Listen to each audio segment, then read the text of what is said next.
ಆಕಾಶವಾಣಿ ಧಾರವಾಡ. ಸಮಾಚಾರ ದರ್ಶನ. ಮುಖ್ಯಾಂಶಗಳು.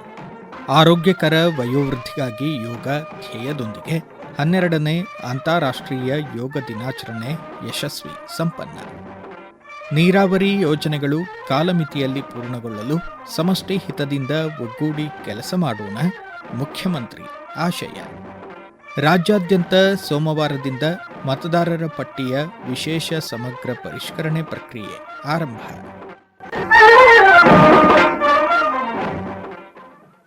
ಹನ್ನೆರಡನೇ ಅಂತಾರಾಷ್ಟ್ರೀಯ ಯೋಗ ದಿನಾಚರಣೆ ಆರೋಗ್ಯಕರ ವಯೋವೃದ್ಧಿಗಾಗಿ ಯೋಗ ಧ್ಯೇಯದೊಂದಿಗೆ ಕಳೆದ 21ರಂದು ಜರುಗಿತು. ಕೇಂದ್ರ ಆಯುಷ್ ಸಚಿವಾಲಯದ ನೇತೃತ್ವದಲ್ಲಿ ಯುವಜನ ಸೇವಾ ಸಚಿವಾಲಯದ ಸಹಯೋಗದಲ್ಲಿ ಅಂತಾರಾಷ್ಟ್ರೀಯ ಯೋಗ ದಿನಾಚರಣೆಯ ಪ್ರಧಾನ ಕಾರ್ಯಕ್ರಮ ಪಶ್ಚಿಮ ಬಂಗಾಳದ ರಾಜಧಾನಿ ಕೋಲ್ಕತ್ತಾದ ರೆಡ್ ರೋಡ್ನಲ್ಲಿ ಪ್ರಧಾನಮಂತ್ರಿ ನರೇಂದ್ರ ಮೋದಿ ಅವರ ಸಾರಥ್ಯದಲ್ಲಿ ಯೋಗ ಗುರುಗಳ ಮಾರ್ಗದರ್ಶನದಲ್ಲಿ ನಡೆಯಿತು. 40,000ಕ್ಕೂ ಅಧಿಕ ಜನ ಪಾಲ್ಗೊಂಡು ಸುಲಭವಾದ ಯೋಗಾಸನಗಳನ್ನು ಪ್ರದರ್ಶಿಸಿದರು. ಈ ಸಂದರ್ಭದಲ್ಲಿ ಮಾತನಾಡಿದ ಪ್ರಧಾನಮಂತ್ರಿ ನರೇಂದ್ರ ಮೋದಿ, ಕೋಲ್ಕತ್ತಾ ಸ್ವಚ್ಛತೆಯೊಂದಿಗೆ ಯೋಗವನ್ನು ಸ್ವಾಗತಿಸಿದ್ದು ಶ್ಲಾಘನೀಯ ಎಂದರು. गुरुदेव रवींद्रनाथ ठाकुर का मानना था कि मनुष्य की पहचान अलग अलग रहने में नहीं, बल्कि अपने आस पास की दुनिया से जुड़ने में है. यही जुड़ाव योग का मूल भाव है. महर्षि अरविंद भी कहते थे, हमारा पूरा जीवन योग है, चाहे हमें इसका बोध हो या न हो. योग जब स्वभाव में आता है तो वो मानवीय एकता का आधार बन जाता है. योग मानव के जीवन का चेतना के साथ, ऊर्जा के साथ एक प्रकाश भी है. ರಾಜ್ಯದ ನೆಲ ಜಲ ಸಮಸ್ಯೆಗಳಿಗೆ ಸಮಷ್ಟಿ ಹಿತದಿಂದ ಒಗ್ಗೂಡಿ ಕೆಲಸ ಮಾಡಿದರೆ ಜನಪರ ನೀರಾವರಿ ಯೋಜನೆಗಳು ಕಾಲಮಿತಿಯಲ್ಲಿ ಪೂರ್ಣಗೊಳ್ಳಲಿವೆ ಎಂದು ಮುಖ್ಯಮಂತ್ರಿ ಡಿಕೆ ಶಿವಕುಮಾರ್ ಹೇಳಿದ್ದಾರೆ. ಕೊಪ್ಪಳ ಜಿಲ್ಲೆ ಮುನಿರಾಬಾದ್ನ ತುಂಗಭದ್ರಾ ಅಣೆಕಟ್ಟೆಯ ನೂತನ 33 ಕ್ರಸ್ಟ್ ಗೇಟ್ಗಳ ಲೋಕಾರ್ಪಣೆ ಸಮಾರಂಭದಲ್ಲಿ ಪಾಲ್ಗೊಂಡು ಮುನಿರಾಬಾದ್ ಸರ್ಕಾರಿ ಪ್ರೌಢಶಾಲೆಯ ಮೈದಾನದಲ್ಲಿ ಆಯೋಜಿಸಿದ್ದ ವೇದಿಕೆ ಕಾರ್ಯಕ್ರಮದಲ್ಲಿ ಅವರು ಮಾತನಾಡಿದರು. ನಮ್ಮ ನೀರು ನಮ್ಮ ಹಕ್ಕು. ಆ ಹಕ್ಕಿಗೆ 3 ರಾಜ್ಯದ ರೈತರುಗಳನ್ನು ರಕ್ಷಣೆ ಮಾಡಲಿಕ್ಕೆ ಇಂಥ ಒಂದು ಐತಿಹಾಸಿಕವಾದಂತ ತೀರ್ಮಾನವನ್ನು ನಾವು ತೆಗೆದುಕೊಂಡಿದ್ದೇವೆ. ಈ ತುಂಗಭದ್ರಾ ನದಿ 1860ರಲ್ಲಿ ಬ್ರಿಟಿಷರ್ ಅವತ್ತಿನ ಕಾಲದಲ್ಲಿ ಇಂಜಿನಿಯರ್ ಅವರು SR ಆರ್ಥರ್ ಪಾಟ್ ಅವರು ಅದಕ್ಕೆ ಒಂದು ನಾಂದಿಯನ್ನ ಹಾಡಿದ್ರು. ನಂತರ 1949ರಲ್ಲಿ ಆರಂಭವಾಗಿ ಇದನ್ನ ಪೂರ್ಣಗೊಂಡಂತ ಸಂದರ್ಭದಲ್ಲಿ ಅನೇಕರು ಸಾಕ್ಷಿಯಾಗಿ ಇವತ್ತು ಉಳ್ಕೊಂಡ್ರು. ಇವತ್ತು ರಾಯಲಸೀಮೆ ಮತ್ತು ಬಳ್ಳಾರಿ ಭಾಗದ ಈ ಯೋಜನೆಯನ್ನು ನಾವೆಲ್ಲ ಜಾರಿಗೊಳಿಸಬೇಕಾದಂತ ಒಂದು ಪರಿಸ್ಥಿತಿಗೆ ಬಂತು. ರೈತರ ವೇದಿಕೆಯವರು ಏನು ಅರ್ಜಿಯನ್ನು ಕೊಟ್ಟಿದ್ದಾರೆ, ನವಲಿ ಡ್ಯಾಮ್ ಇರ್ಬೋದು, ಈ ನೀರನ್ನು ಉಳಿಸ್ಲಿಕ್ಕೆ ಹೂಳ್ ತೆಗೆಯುವಂತ ವಿಚಾರ ಇರ್ಬೋದು, ಇದ್ರ ಬಗ್ಗೆ ವ್ಯಾಪಕವಾಗಿ ಚರ್ಚೆಯನ್ನು ಮಾಡಿ ನಾವೆಲ್ಲರೂ ಸೇರಿ ಒಮ್ಮತದ ಅಭಿಪ್ರಾಯಕ್ಕೆ ಈ ರೈತರನ್ನ ರಕ್ಷಣೆ ಮಾಡಲಿಕ್ಕೆ ಇವತ್ತು ನಾವು ಬಂದಿದ್ದೇವೆ. 4ನೇ ಅತ್ಯುನ್ನತ ನಾಗರಿಕ ಪುರಸ್ಕಾರ ಪದ್ಮಶ್ರೀಯನ್ನು ರಾಜ್ಯದ 5 ಸಾಧಕರಿಗೆ ಹೊಸದಿಲ್ಲಿಯ ರಾಷ್ಟ್ರಪತಿ ಭವನದಲ್ಲಿ ಆಯೋಜಿಸಿದ್ದ ವರ್ಣರಂಜಿತ ಸಮಾರಂಭದಲ್ಲಿ ರಾಷ್ಟ್ರಪತಿ ದ್ರೌಪದಿ ಮುರ್ಮು ಪ್ರದಾನಿಸಿ ಗೌರವಿಸಿದರು. ಹೀಮೋಫಿಲಿಯಾ ಸೊಸೈಟಿ ರಾಜ್ಯಾಧ್ಯಕ್ಷ ಡಾ ಸುರೇಶ್ ಹನಗವಾಡಿ, ಭಾರತೀಯ ರಕ್ಷಣಾ ವಲಯವನ್ನು ಸ್ವಾವಲಂಬಿಯಾಗಿಸಿದ ವಿಜ್ಞಾನಿ ಡಾ ಶುಭಾ ವೆಂಕಟೇಶ್ ಅಯ್ಯಂಗಾರ್, ಶಿಕ್ಷಣ ತಂತ್ರಜ್ಞ ಶಶಿಶೇಖರ್ ವೆಂಪತಿ, ಶಿಕ್ಷಣ ತಜ್ಞ ಪ್ರಭಾಕರ ಕೋರೆ ಹಾಗೂ ಉದ್ಯಮಿ ಟಿಟಿ ಜಗನ್ನಾಥನ್ ಪದ್ಮಶ್ರೀ ಪುರಸ್ಕಾರ ಸ್ವೀಕರಿಸಿದರು. ಶಿಕ್ಷಣ ತಜ್ಞ ಬೆಳಗಾವಿಯ ಪ್ರಭಾಕರ್ ಕೋರೆ ಸಮಾಚಾರ ದರ್ಶನಕ್ಕಾಗಿ ತಮ್ಮ ಸಂತಸ ಹಂಚಿಕೊಂಡಿದ್ದಾರೆ. 2026ರಲ್ಲಿ ಪದ್ಮಶ್ರೀ ನನಗೆ ದೊರಕಿದ್ದು ಬಹಳಷ್ಟು ಆನಂದ ಆಗ್ಯದ.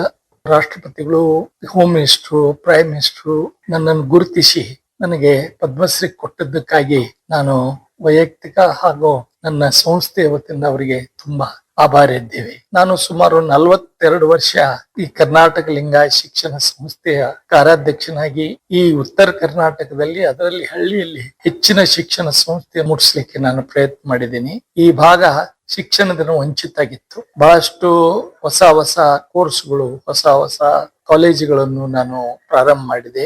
318 ಸಂಸ್ಥೆಗಳನ್ನು ಈಗ ನಡೆಸ್ತಾ ಇದೆ. 1,48,000 ವಿದ್ಯಾರ್ಥಿಗಳು ಓದ್ತಾ ಇದ್ದಾರೆ ಈ ಸಂಸ್ಥೆಯಲ್ಲಿ.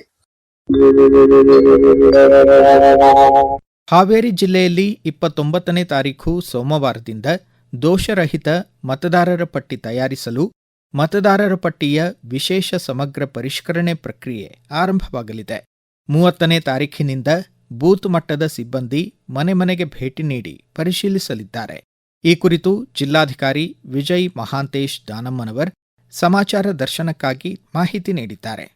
ಭಾರತ ಚುನಾವಣಾ ಆಯೋಗದ ನಿರ್ದೇಶನದ ಪ್ರಕಾರ ಕರ್ನಾಟಕದಲ್ಲಿ ವಿಶೇಷವಾಗಿ ನಮ್ಮ ಹಾವೇರಿಯಲ್ಲಿ ಸಹ ಜೂನ್ 29ನೇ ತಾರೀಕಿನಿಂದ ಮತದಾರರ ಪಟ್ಟಿಯ ವಿಶೇಷ ಸಮಗ್ರ ಪರಿಷ್ಕರಣೆ ಪ್ರಾರಂಭವಾಗುತ್ತದೆ. ಆ ಹಿನ್ನೆಲೆಯಲ್ಲಿ ಎಲ್ಲಾ ರೀತಿಯ ಪೂರ್ವಭಾವಿ ಸಿದ್ಧತೆಗಳನ್ನು ನಾವು ಮಾಡಿಕೊಳ್ತಾ ಇದ್ದೇವೆ. ವಿಶೇಷವಾಗಿ ಜಿಲ್ಲಾ ಹಂತದಲ್ಲಿ ರಾಜಕೀಯ ಪಕ್ಷಗಳಿಗೆ ಪ್ರಕ್ರಿಯೆ ಬಗ್ಗೆ ಅರಿವನ್ನು ಮೂಡಿಸುವಂತ ಕೆಲಸವನ್ನು ಮಾಡಿದ್ದೇವೆ. ಜಿಲ್ಲಾ ಚುನಾವಣಾಧಿಕಾರಿ ಇರಬಹುದು ಮತ್ತು ಮತ ನೋಂದಣಾಧಿಕಾರಿಗಳೇನಿದ್ದಾರೆ ಅವ್ರಿಗೂ ಸಹ ಈಗಾಗಲೇ ತರಬೇತಿ ಆಗಿದೆ. ಜಿಲ್ಲೆಯಲ್ಲಿ ಸುಮಾರು 13,25,000 ಮತದಾರರಿದ್ದಾರೆ. ಅವರೆಲ್ಲರನ್ನೂ ಸಹ ಈ ಒಂದು ವಿಶೇಷ ಸಮಗ್ರ ಪರಿಷ್ಕರಣೆ ಏನಿಡುತ್ತೆ ಪಟ್ಟಿಗೆ ಒಳಪಡ್ತಾರೆ. ಈಗಾಗಲೇ ನಾವು ಪೂರ್ವಭಾವಿಯಾಗಿ 2002ರ ಮತದಾರ ಪಟ್ಟಿ ಜೊತೆಗೆ ಮ್ಯಾಪಿಂಗ್ ಮಾಡುವಂತ ಕೆಲಸವನ್ನು ಮಾಡಿದ್ದೇವೆ.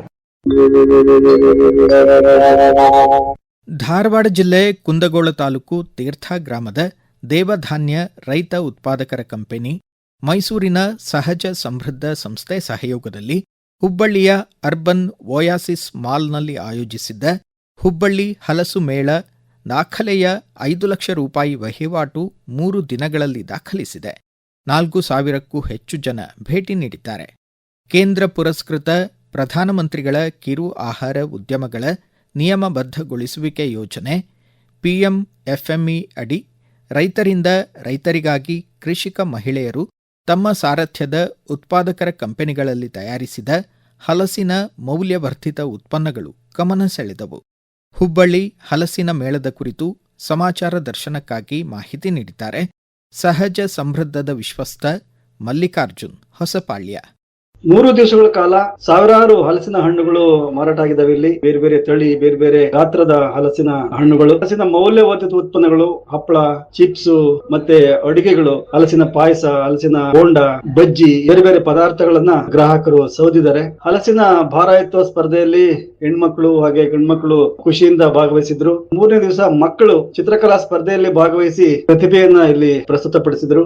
3-4 ಸಾವಿರದಷ್ಟು ಜನ ಇಲ್ಲಿಗೆ ಭೇಟಿ ಕೊಟ್ಟಿರಬಹುದು. 3 ದಿವಸದಲ್ಲಿ 4ರಿಂದ 5 ಲಕ್ಷ ರೂಪಾಯಿ ಮಳಿಗೆಗಳಿಗೆ ವ್ಯಾಪಾರ ಆಗಿದೆ. ಇದೊಂದು ಯಶಸ್ವಿ ಮೇಳ. ಖೇಲೋ ಇಂಡಿಯಾ ಹಾಗೂ ಸ್ಮಾರ್ಟ್ ಸಿಟಿ ಯೋಜನೆಯಡಿ ಧಾರವಾಡ ಜಿಲ್ಲೆ ಹುಬ್ಬಳ್ಳಿಯ ಲೋಹಿಯಾ ನಗರದಲ್ಲಿ ಅತ್ಯಾಧುನಿಕ ಕ್ರೀಡಾ ಸಂಕೀರ್ಣ ರೂಪುಗೊಂಡಿದೆ. 175 ಕೋಟಿ 50 ಲಕ್ಷ ರೂಪಾಯಿ ವೆಚ್ಚದಲ್ಲಿ 22 ಕ್ರೀಡೆಗಳಿಗೆ ಅಗತ್ಯವಾದ ಸೌಲಭ್ಯಗಳನ್ನು ಒಳಗೊಂಡಿದ್ದು ಕ್ರೀಡಾ ಸಂಕೀರ್ಣ 95% ಪೂರ್ಣಗೊಂಡಿದೆ ಎಂದು ಕೇಂದ್ರ ಗ್ರಾಹಕ ವ್ಯವಹಾರಗಳ ಖಾತೆ ಸಚಿವ ಪ್ರಹ್ಲಾದ್ ಜೋಶಿ ತಿಳಿಸಿದ್ದಾರೆ.